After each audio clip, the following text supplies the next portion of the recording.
Welcome everyone. This is a gas dynamics video series. So in today's video, we'll be seeing about special forms of energy equation. Right. Let us start our video.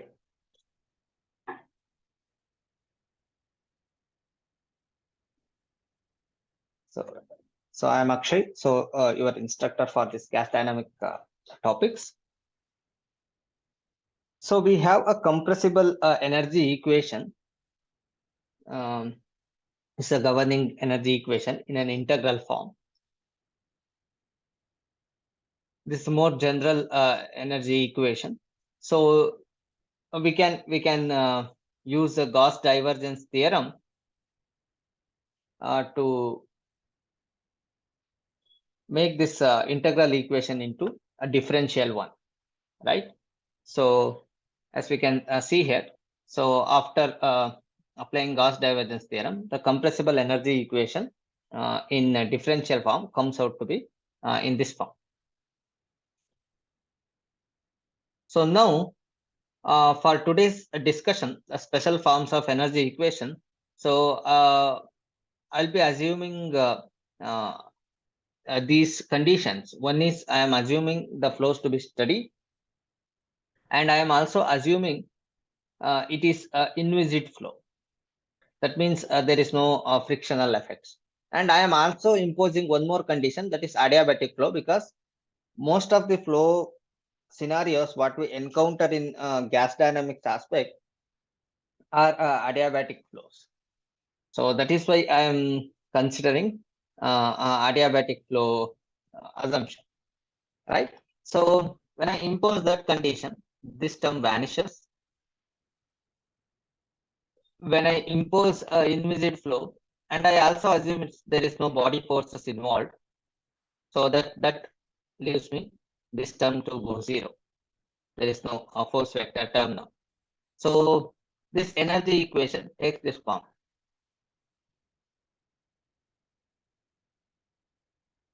V square by 2 divided by dt is equal to minus divergence of pressure field times velocity vector, right? Yes.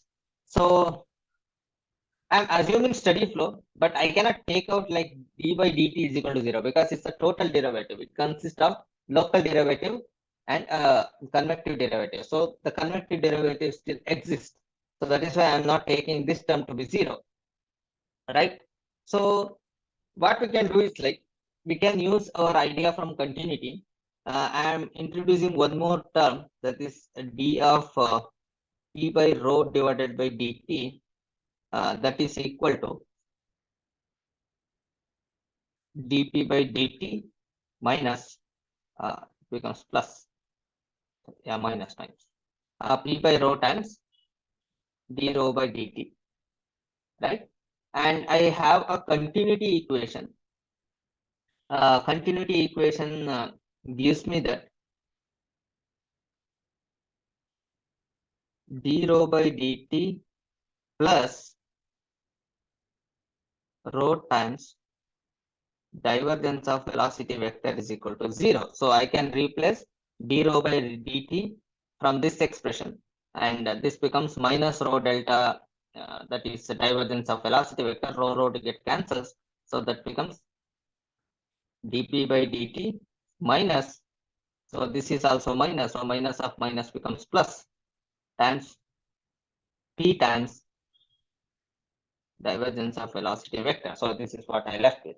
So if I add this one and this one together, so what is dp by dt? That is dou p by dou t local derivative plus a convective derivative, that is nothing but velocity dotted with gradient of pressure field, plus I have p times divergence of velocity vector, right? So if I add these two together, so that is nothing but a divergence of pressure times a velocity vector, similar to this one what we have here. So if I add this equation, that is equation 1 and equation 2, so if I add those two, So what I left with is, so I'll be getting something like this: rho times d by dt of E plus P by rho plus V square by 2 is equal to dou P by dou T plus divergence of pressure times velocity vector minus divergence of pressure times velocity vector. So this term get cancels. So I left with dou P by dou T is equal to this one, and I know from our ideas of thermodynamics, that is E plus P by rho is nothing but enthalpy. So I'm replacing that one, and I'm assuming flow to be steady. So this local derivative with is with respect to time, that goes to 0. So I left with rho times d of h plus v square by 2 divided by dt is equal to 0. Right? This is very interesting part here. So if I have a differential equation like this, that implies that whatever I'm differentiating, that has to be constant, because this is giving me differentiation with respect to a variable is equal to 0 means this has to be constant. So that's what I'm getting here, the solution for this differential equation. And if I say in a flow, somewhere in the flow, if I have a velocity is equal to 0, then if I impose that boundary condition, so I get the h corresponding to velocity 0 is equal to constant, right? So I can write that constant is equal to h naught. So that we refer it as a stagnation enthalpy, right? So my energy equation takes this form. So this is a energy equation for steady adiabatic inviscid flow, right? So now we will be talking about this energy equation and different forms of this energy equation. So I have h plus v square by 2 is equal to h naught, that is constant. And I know for calorically perfect gas, Cp is equal to constant, right? So I know h is equal to Cp times T. So I can write this energy equation in Cpt plus V square by 2 is equal to Cpt naught. So this is energy equation expressed in terms of temperature, with Cp being constant, given that it's calorically perfect gas. That's the next assumption I am imposing now. So now what we can do is, I can write for a temperature alone, taking Cp common. So that is nothing but T naught is equal to T plus V square divided by 2Cp, right? And what is Cp? Cp can be written in terms of gamma R divided by gamma minus 1. So I can replace that one. So that becomes, and I take T common from the equation. So that is equal to 1 plus V square divided by 2 times gamma R T divided by gamma minus 1.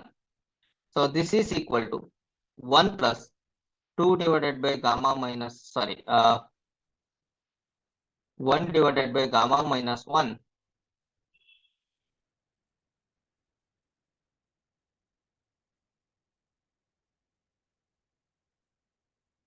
times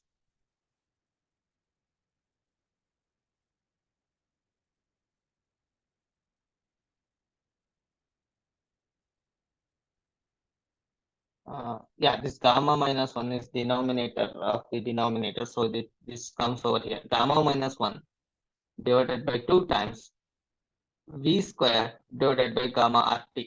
What is gamma RT? In the last uh, uh, topic, what we discussed, that is speed of sound. So we come up to an expression, speed of sound is square root of gamma RT.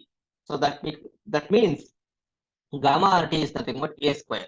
So I can write T naught by T is equal to 1 plus gamma minus 1 by 2 times V square divided by a square. So we also define a Mach number is nothing but ratio of local speed to the local speed of sound. So that is nothing but Mach number. So I can replace that one. Gamma minus 1 by 2 times m square. So this is the expression for T naught by T. So see here, for calorically perfect gas, T naught by T is only a function of Mach number. This is important. This is only a function of Mach number. So this is the another form of energy equation. So this is like we started off with a well-known form of energy equation in terms of enthalpy, and we arrived at a condition T naught by T is equal to 1 plus gamma minus 1 by 2 m square. Right? So this is another form of energy equation. And I can use a isentropic idea if I treat the flow to be reversible also, like the process is to be reversible and adiabatic. So then if the flow is following isentropic process, that means like I can write from our isentropic relation, that is nothing but I know T2 by T1 is equal to P2 by P1 to the power of gamma minus 1 by gamma. So I can use this idea to write P naught by P is equal to 1 plus gamma minus 1 by 2 times m square to the power of gamma by gamma minus 1. Also, rho naught by rho also can be written in terms of 1 plus gamma minus 1 by 2 times m square to the power of 1 by gamma minus 1. So these are the different forms I can write, right, using isentropic assumption. So this is valid for adiabatic flow. These two are valid for isentropic flow along with this, right? Okay. Now, what we will do is we will also see a compressible energy equation and some comments on a compressible energy equation with respect to a incompressible energy. In incompressible flow, we really don't have an energy equation to play a role because we have continuity and momentum. Those are sufficient to arrive at a flow field solution in an incompressible medium, because we really don't treat a temperature as a variable, and energy equation we really don't need in an incompressible environment. But interestingly, we can show that energy equation with an incompressible assumption is the limit condition in an incompressible flow. It is a limit for energy equation. So that takes a momentum equation form. This is a well-known Bernoulli equation in incompressible flow. So this is a limit for energy equation. We can also start with the energy equation and we can come and arrive at this particular condition. That is okay. So that we can show, because we have H is equal to E plus P by rho, right? And if I take a differentiation of this one, dE plus, what I get is like 1 by rho times dP plus minus P times d rho by rho square. And I know in incompressible limit, there is no change in density. So this goes to 0 and there is no change in internal energy. So its concept of internal energy is not there. So it comes something like dH is equal to 1 by rho times dP kind of thing. And if I put into that energy equation form, I can show that. So by adding other term, that is d by dt of P by rho, right? So that I use that idea, I can show that in energy equation that comes out to be rho times d by dt of H plus, sorry, in this condition, yes, this is what we have, H plus V square by 2 is equal to 0 kind of condition. So that turns out to be P, that is nothing, H is nothing but P by rho. So internal energy goes away. So P by rho plus V square by 2 is equal to constant. So this one we will be calling it as P plus half rho V square because rho is constant. So if I multiply rho onto the constant, that is again going to be a constant. So that we will define it as P naught. That constant is nothing but we will be defining it as P naught. That's the stagnation pressure. So that is going to be constant in incompressible flow. That is what we assume, right? So we can show that's the limit for energy equation. So that this equation is essentially a Bernoulli's equation. There is a momentum equation. That's the limit for energy equation. That's what we can conclude. Okay, so let us see what is this equation, the compressible energy equation, that looks like if I compare it with respect to Bernoulli equation. So this one I can write in terms of, again, as I said, so I can write in terms of CPT plus V square by 2 is equal to CPT naught. So I'm writing this equation, right? So now what is CP? CP is nothing but gamma R divided by gamma minus 1 times T plus V square by 2 is equal to gamma R divided by gamma minus 1 times T naught. So what is gamma RT? Gamma RT is nothing but, or I can use the state relation because it's a calorically perfect gas. So it has to satisfy the state relation. P is equal to rho RT.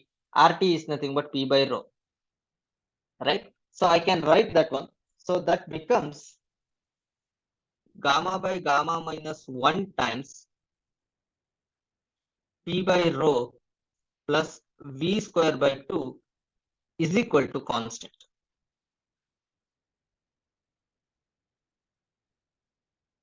Note here, this is a compressible Bernoulli's equation. This is a compressible Bernoulli equation.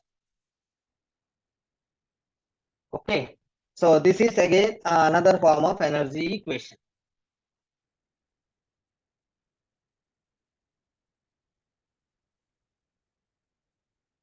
Okay. Yeah, this is what we left with. So this is a compressible form of Bernoulli's equation. So it's sometimes referred as compressible Bernoulli's equation. This is another form of energy equation. That's okay. So now what we are going to do is like we will be imposing a 1D condition. That means till now we treated the velocity as a three-dimensional vector. So now if I am having velocity is given by ui plus vj plus wk, right? So now I am imposing 1D condition. That means other two components of velocity is absent. So it's going to be 0. So my velocity vector is just one dimensional. So I am imposing this condition. So now we see what happens to my energy equation, right? Yeah. So isentropy form of energy equation we already saw. So that turns out to be like P naught by P can be written in terms of T naught by T to the power of gamma by gamma minus 1. Similarly, rho naught by rho can be written in terms of T naught by T to the power of 1 by gamma minus 1. So this is what we see. And where T naught by T is nothing but 1 plus gamma minus 1 by 2 times m square. This we already saw. Okay. So now I am really talking about what happens in a 1D scenario. So I am imposing one-dimensional condition. Okay. So in that case, I had h plus v square by 2 is equal to constant. So if I take a streamline somewhere, 0.1 and 0.2, here is treating it as sorry, it is not a curved streamline. If I want to treat it as a one dimension, so it is a uniform streamline like this, 0.1 and 0.2. Okay, it is 1D. So I have only velocity u1, temperature T1, pressure P1 like that here. And I have velocity U2, temperature T2 like this over here.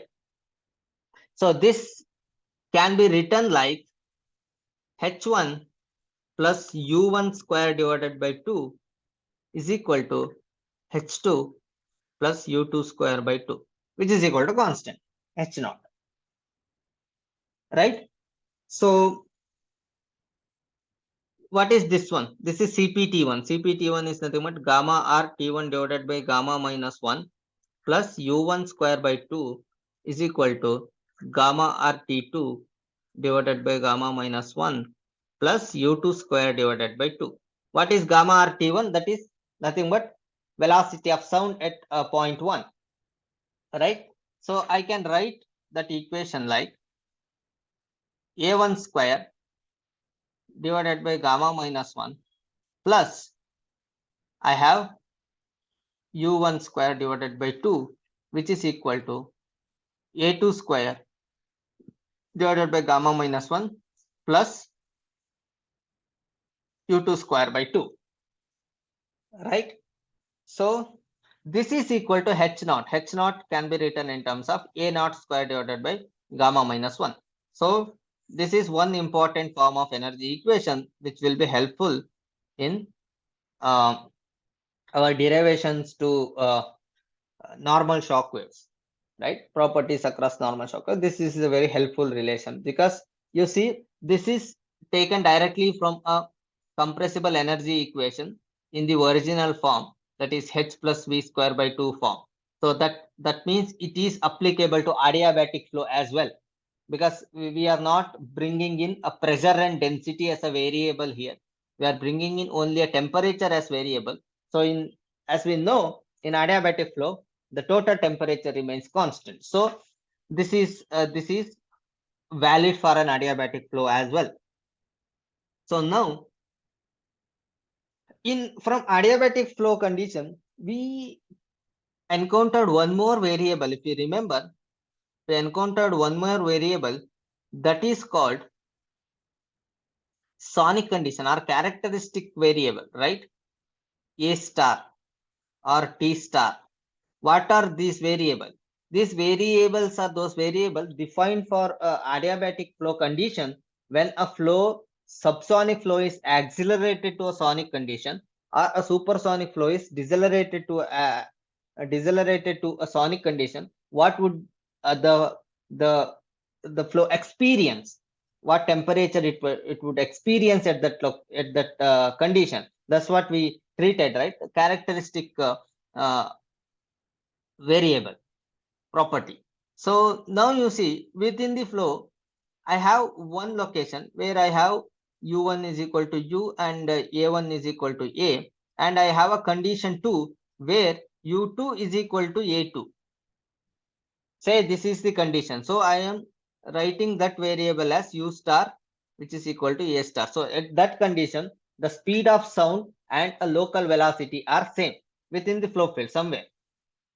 So if I have to define this one, that is the defined quantities, but it can occur in flow where local velocity can match the speed of sound at the same condition. So that is the condition we are talking about. At that condition, what happens?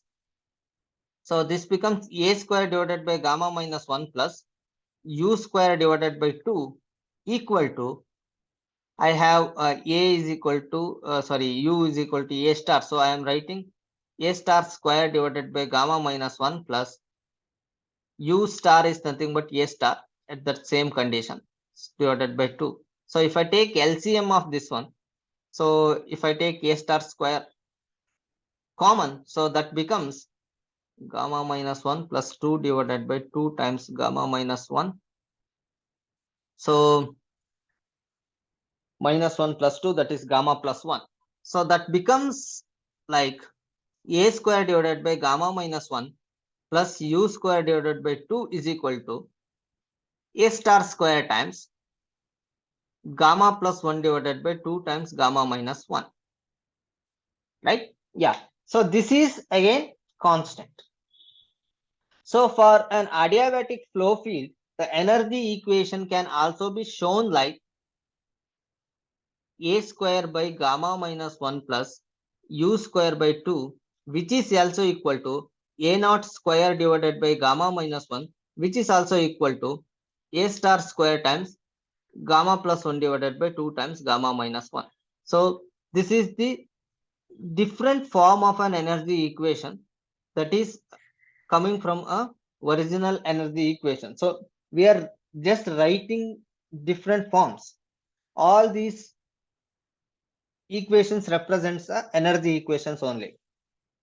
So this is important. So now A naught square by gamma minus 1, which is also equal to A star square times gamma plus 1 divided by 2 times gamma minus 1. So this is a valid for adiabatic flow field.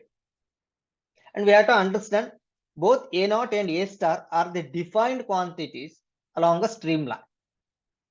Okay.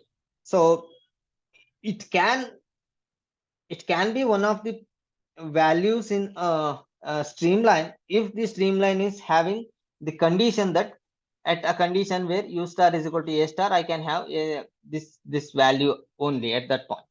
Or if I have U2 is equal to 0 at that point, I can have A naught at that point. So that is possible to have in a flow field, but they are generally a defined quantity. So we can define at any point.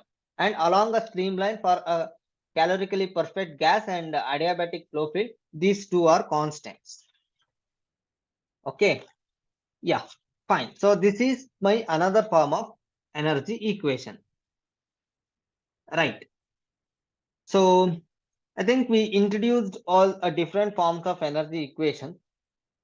So either in terms of speed of sound or in terms of T naught by T kind of a ratio form, or a general energy equation in terms of enthalpy entropy relation. Sorry, just enthalpy relation, enthalpy velocity relation. And what is the use of this energy equation? That is important. So this energy equation plays a major role in most of the gas dynamic um, uh, problems.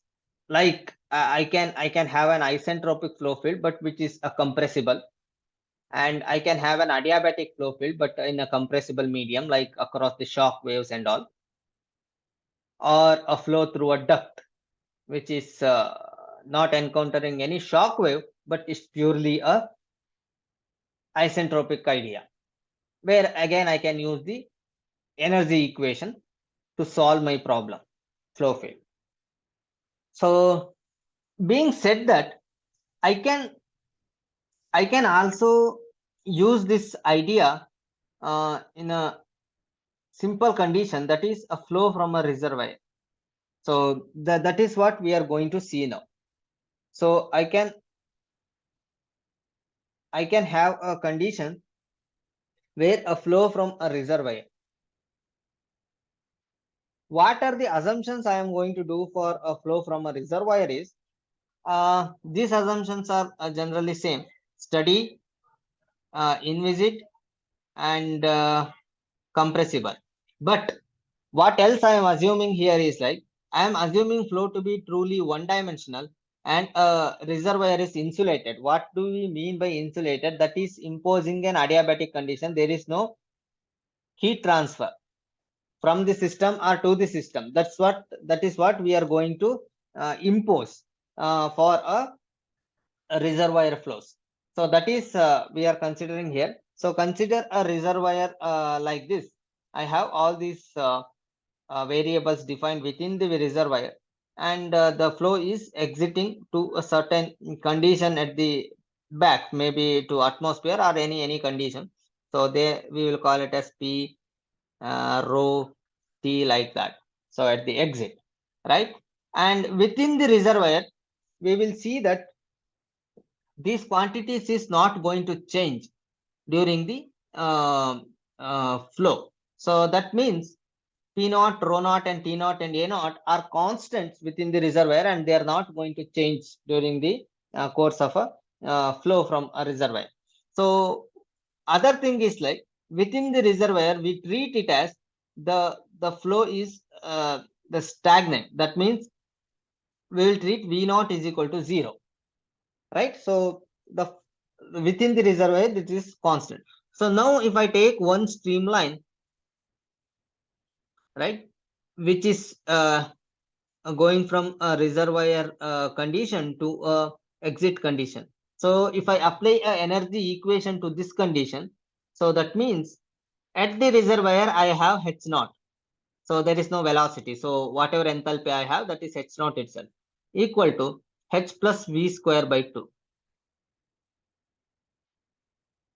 Right? So that is nothing but Cp T naught is equal to CPT plus V square by 2.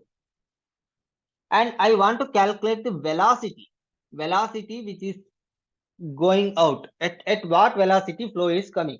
So that is what I am interested to calculate when I talk about flow from a reservoir. So how can I arrive at that condition? So I am just keeping velocity one time and shifting all other variables to other side. That becomes velocity is equal to square root of 2 times Cp times T naught minus T. So this is the velocity at which a flow is coming out, right?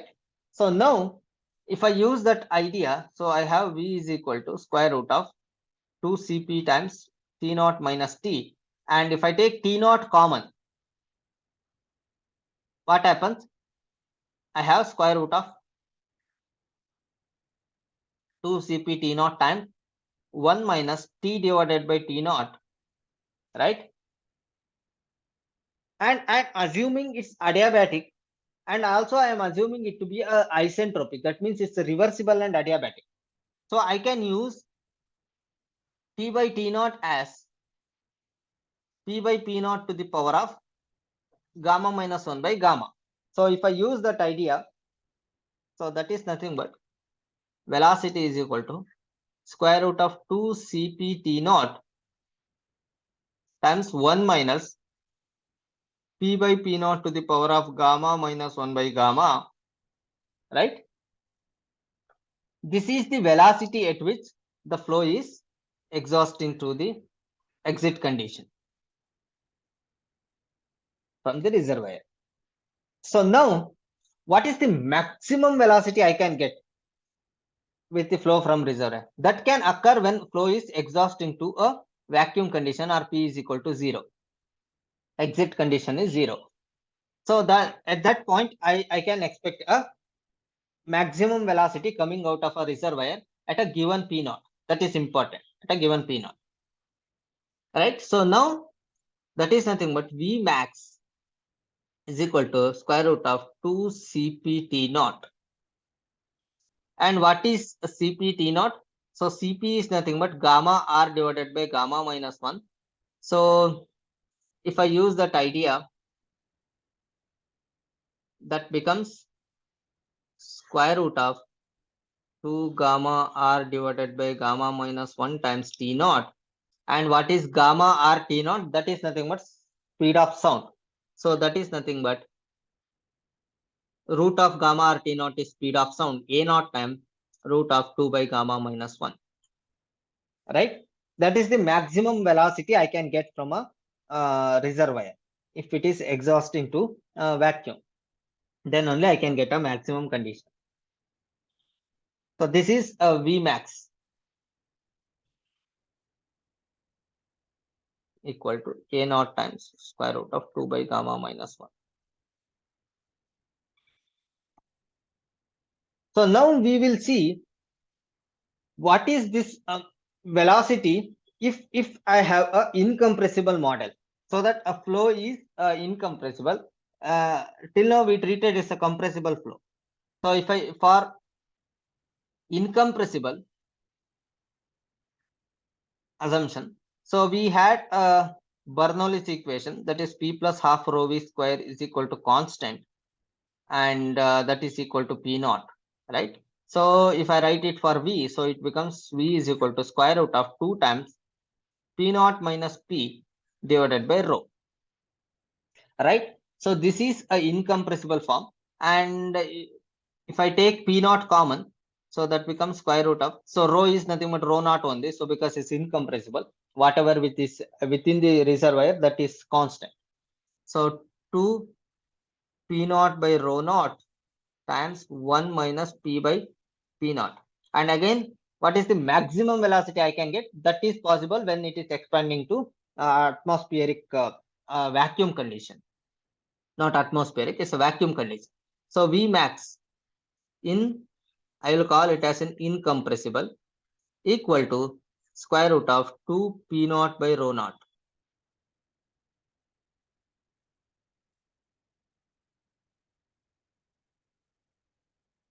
So this is the maximum velocity. from a reservoir in incompressible assumption.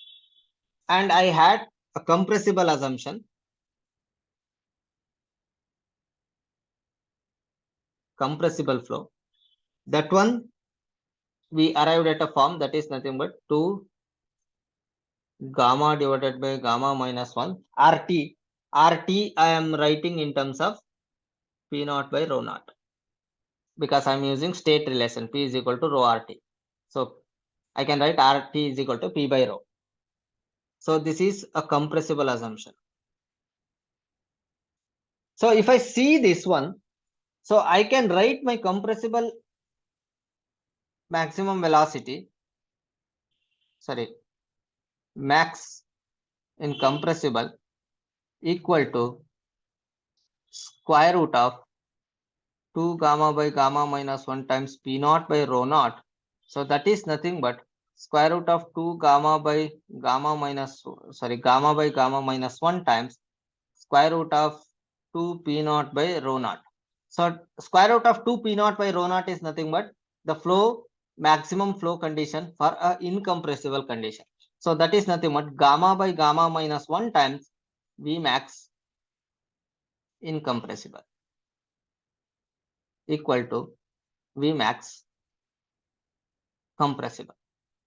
So now you see that we can arrive at a relation between incompressible condition to compressible condition. Why this is important is if I model the flow in an incompressible assumption where the flow is actually a compressible in nature, then so we will have a factor difference given by gamma minus 1. If I say like if I take gamma is equal to 1.4 for air,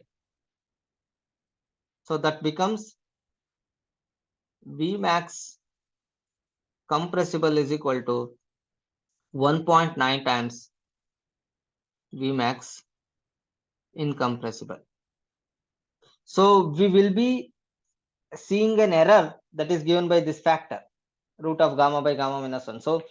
So I cannot model a incompressible assumption for a flow which is truly a compressible. So I can get a error that is something like a factor of 1.9 in velocity calculations. So it can be it can be said that like this error is also reflected in other flow variables also, like pressure or density, whatever we calculate. Like density we assume it as constant in incompressible medium, but for a compressible calculation that is not a constant. So if I assume it as incompressible, I will see an error in density calculation and I will see an error in pressure calculation, similar to how we saw for a velocity calculation. So this is true. Yes. So this is one of the applications of 1D energy equation in compressible energy equation in one-dimensional flow, assuming it's an isentropic flow field. And I can write one more form of energy equation similar to how I have written for a isentropic condition. So I have a streamline, and at point 1 and point 2, so I am defining. So I have u1 a1. Similarly, I have in this condition I have u2 is equal to a2. So in this condition we got that is nothing but u star is equal to a star idea. This condition we got a energy equation of the form that is nothing but a square divided by gamma minus 1 plus u square divided by 2 is equal to a star square times gamma plus 1 divided by 2 times gamma minus 1. So this is the form we got, right? So I can also write at this condition what is a T naught by T form. So you see here T is equal to T star at point 2. So if I write that one, so I have a condition that is a CPT naught is equal to CPT star plus this is nothing but U star square divided by 2, or I have a T naught by T is equal to 1 plus gamma minus 1 by 2 times m square. So now U star is equal to A star. So that means this m becomes 1 at that condition. So I can write T naught by T star is equal to 1 plus gamma minus 1 by 2 times m star square. Here m star is nothing but 1 for this condition because I'm treating the flow is sonic at this point too. So note that m star is not always 1. At this particular, this is special condition where u2 is equal to a2. So my my upstream m is nothing but 1. So that also leads us m is equal to 1. So I don't write m star, so I will just write m.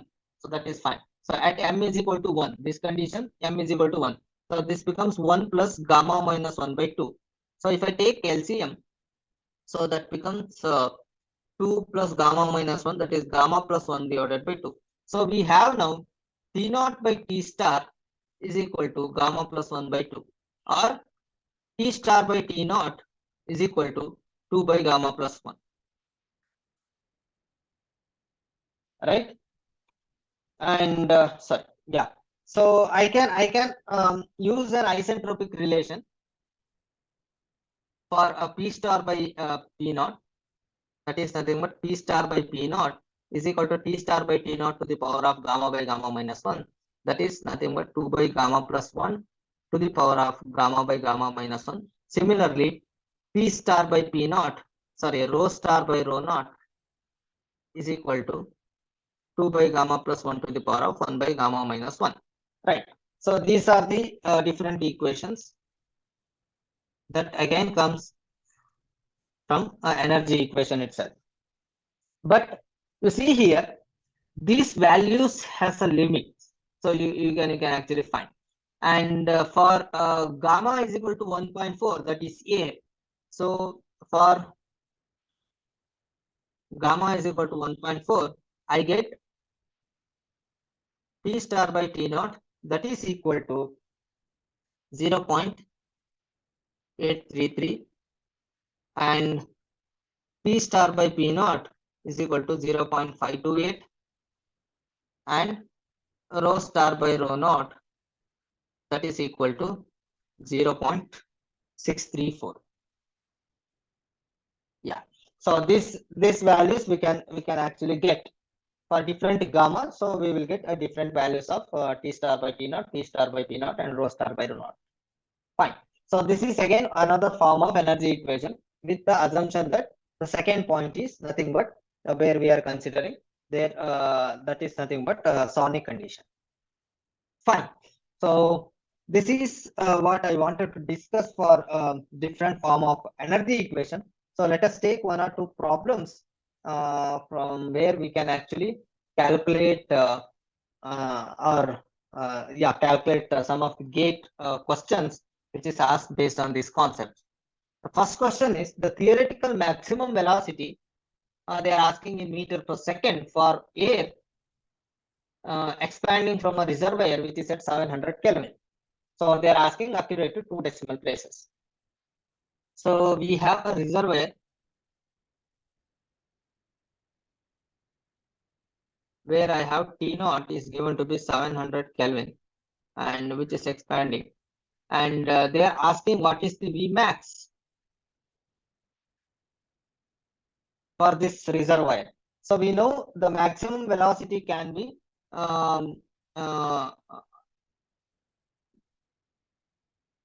can occur when we have a exhaust that is nothing at a P is equal to 0 or vacuum, right? So if I use that condition, so I have an energy equation H naught is equal to H plus V square by 2, or I have V is equal to square root of 2 times Cp times T naught minus T. Yes.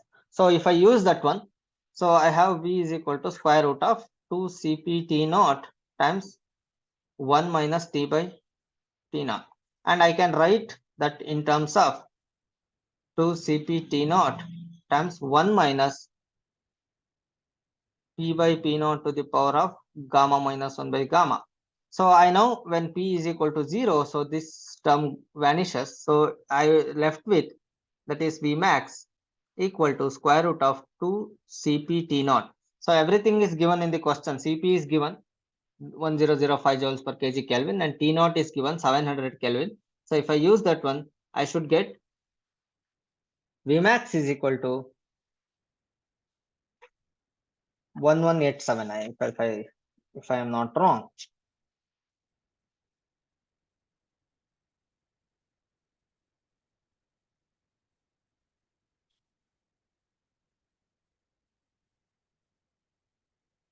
Yes, 1186. Anything. 1186.17. They are asking for 2 decimal accuracy. So yeah.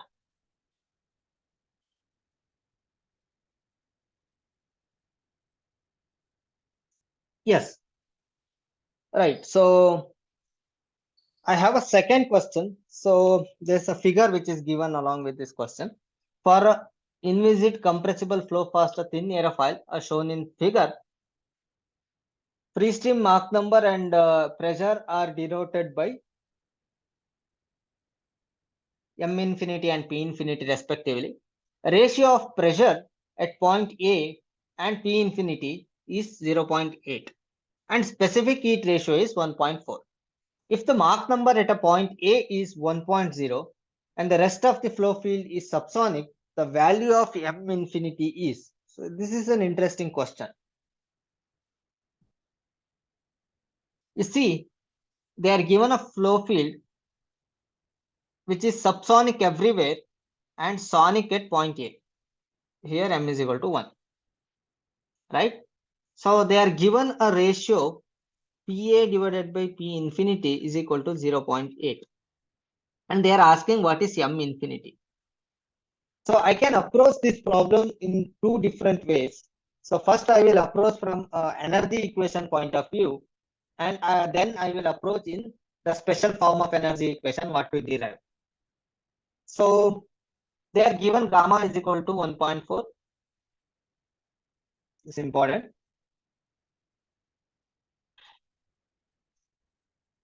And they are given Mach number at point A is 1. This is what we have. So that means at this point VA is equal to velocity of sound. Fine. So now I will apply a energy equation between 2 points. One is in streamline. So that means I am treating one streamline which is passing through both. So in the free stream and point A. So that's what I am considering. I am applying energy equation on that streamline. So that is H infinity plus V infinity square divided by 2 is equal to H at A plus VA square divided by 2. So this again I can write in terms of temperature. So that becomes T infinity minus TA is equal to VA square minus V infinity square divided by 2 Cp.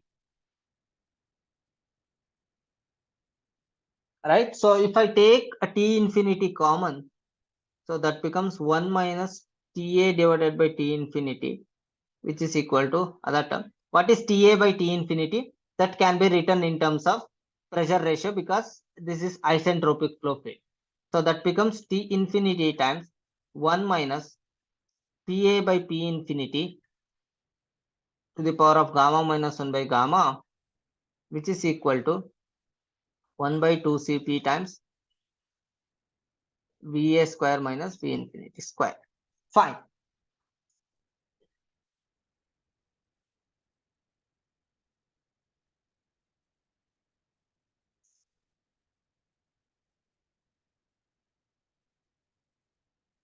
So now I have this one.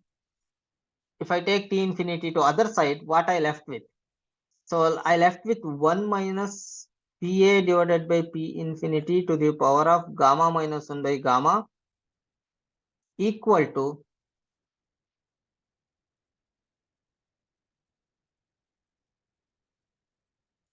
And what is VA?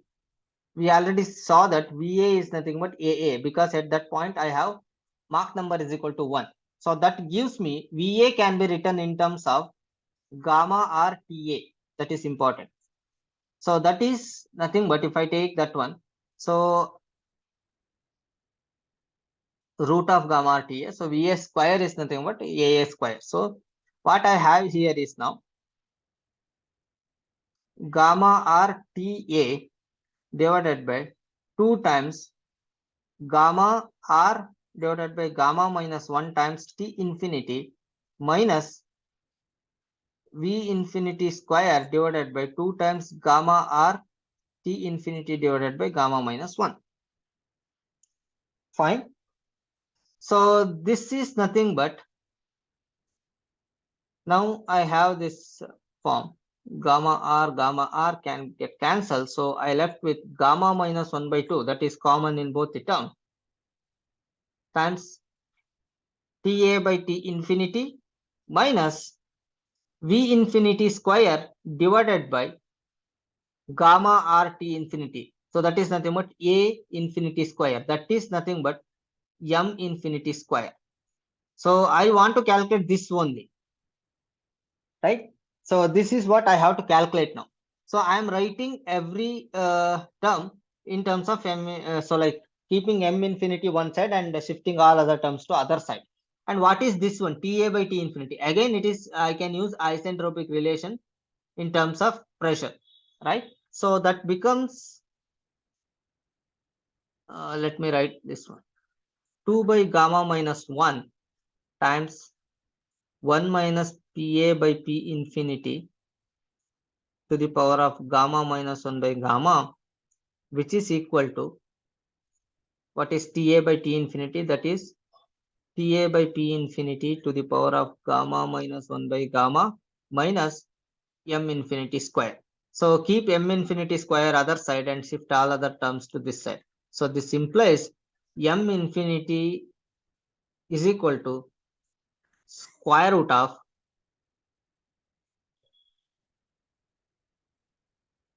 Pa by P infinity to the power of gamma minus 1 by gamma minus 2 by gamma minus 1 times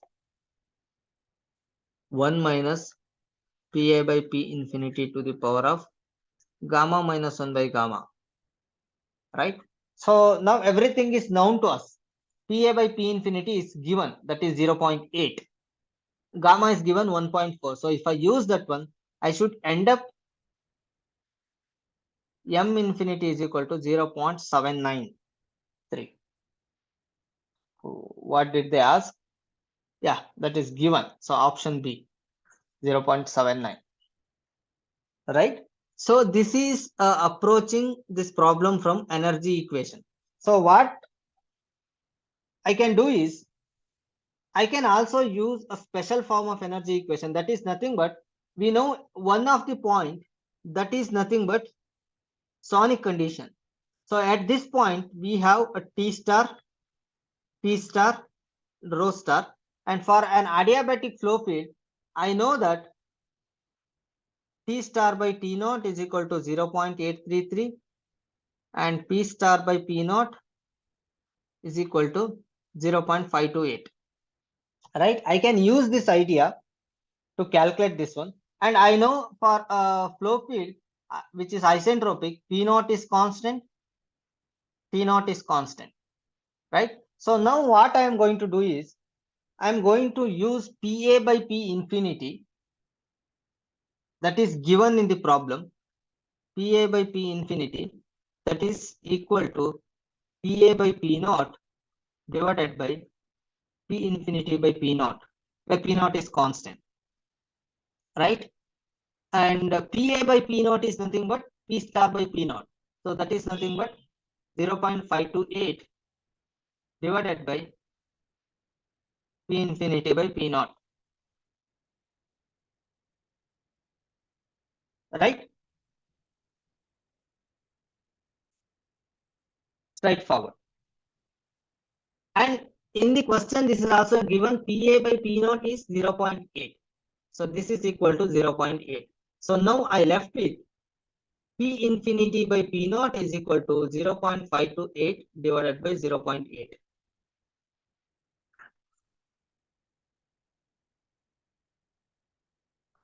What is P infinity by P naught? That is nothing but T infinity by T naught to the power of gamma minus 1, gamma by gamma minus 1. So which I use that idea.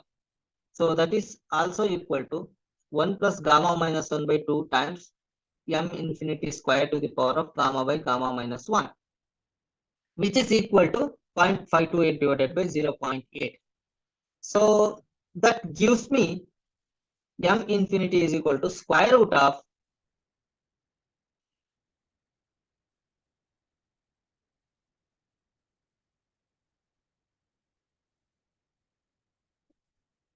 sorry. So let us go one more step further.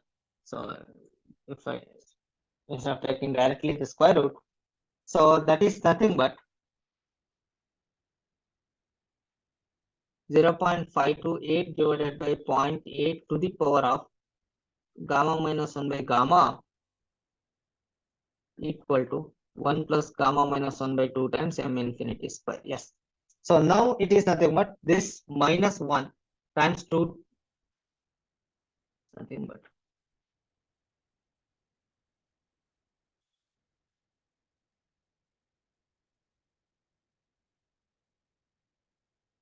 2 divided by gamma minus 1 times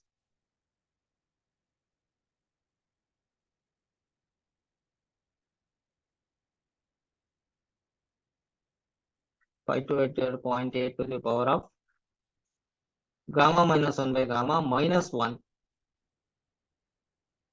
So if I calculate that one, I should again end up with m infinity is equal to 0.793. So this is fine. This is a shorter way to approach that problem. So that also gives me the same value. Or I can also approach from energy equation, and instead of taking the special form of energy equation, meanwhile we will arrive at the special form by doing so. Okay, so this concludes our discussion on special forms of energy equation and its application. And feel free, you can feel free to contact us at IIT and Gate classes. And the crash course for day 23 has started from November, so you can contact us. Thank you for listening. See you.